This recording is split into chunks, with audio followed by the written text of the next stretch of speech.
bigezweho mumaze igihe mwifuza ikiganiro kibafasha kumenyekanisha ibyo mukora bigezweho inyishu yabonetse ngiki ikiganiro bigezweho kije kubafasha kumenya no kumenyekanisha ibyanyu muciye kuri radio Isanganiro. uri umudandaza ufise ishirahamwe canke bikorera utwawe bigezweho Nyarukira kuri radio Isanganiro tubigufashemwo maze ikiganiro canyu kimara igihe cibereye ku mbuga ngurukana bumenyi.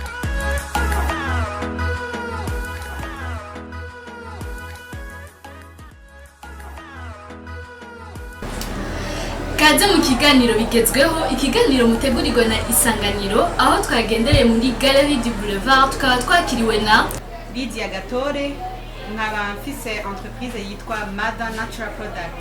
mbe muri iyo shirahamwe ryanyu umudandaza y'ibiki hakorerwa iki?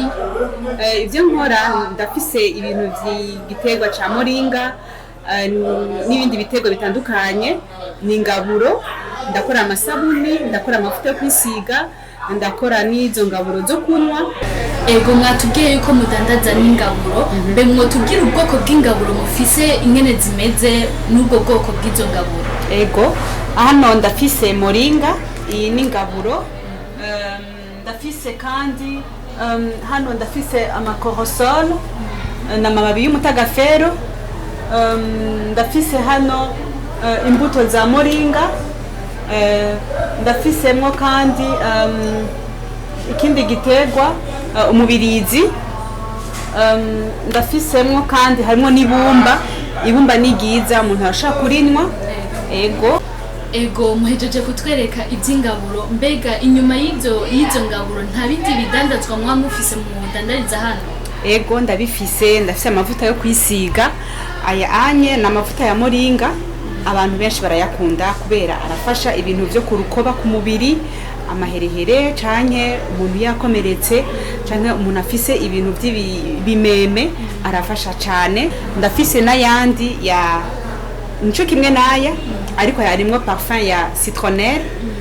Iyo citronnelle nayo igatuma yirukana imibu nko ku mugoroba umuntu ayisize. Aya nayo arimwo noix de coco. Ego noix de coco karamota neza cyane.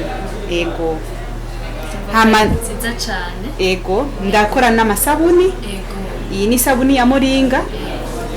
Hama ndakora n'iyindi ya moringa nyene mugabo iyirimo ikinyuko indani. Ego urumva ko ari ibintu bihambaye cyane cyane gose, ni innovation nziza cyane kandi. Ego hariho n'utuwile nk'abantu bakuze bashaka kugira akabiri karemvye. Ego barayisiga cyane ibintu by'ama massage. Nkaca ngira ikindi cayi kirimo ama mélange y'ibiterwa ego bitandukanye, harimo curcuma, harimo moringa, harimo artemisia, harimo gingembre. Ibi byose n'abantu bashaka kubinywa nko kurya umuntu ashaka kunywa icayi. Hariho n'ikindi cayi ca artemisia. Iyi artemisia ni igiterwa kama camenyekanye kuva kera mu Bushinwa, mbese ubunye isi yose iki cayi ikaba imaze no kukimenya cyane. Kirafasha mu bintu byo gukinga malaria canke ukanayinywa mu gihe wumva atankuhomezi umfise mu mubiri urushe urashaka kugifata. Ego naco ngene ni icayi urashaka kukinywa mu mazi canke amazi akanye canke ukagiteka nk'icayi. Ego ibi bintu byose twaba twabonye mu bihingura mu biterwa ibihe canke n'ibintu muza mukuye hanze mukabihingurira no muga byavuye hanze? Ibi byose ivyo nkora ni ibiterwa je narimye, ndafise umurima wavyo. Ego mva sivyo ndangura hanze, ni ibintu nyene bimigwa ino mu Burundi, ni ibiterwa kama kandi nkabanje nyene nabyitereye. Mbega uyikeneye yisangahe canke ashobora kubakura canke ashaka kubaza ibirushirije kubyohejeje kutubwira yo basanga hehe canke yo bakora kuri zingane? Arashaka kusanga kuri iyi galerie nyene, Galerie du Boulevard, ni en face ya Havana muri B29. Hama mushaka kunyakura ni kuri 79 amajana 991 858. murumva ko ari ibintu byiza cyane aho twishikiye kwa Lydia akatwereka ibidandazwa byiwe asanzwe wenyine yihingurira mu bitegwa kama. Murumva ko tugeze ku ntambwe ishimishije aho abarundi basigaye bikorera amasabuni bagakora amavuta eka n'ingaburo ziba zavuye mu bitegwa kama byarimiwe hano mu Burundi. Abifuza kugura ayo mavuta canke amasabuni n'ingaburo murashobora kwishikira muri Galerie du Boulevard muri B29.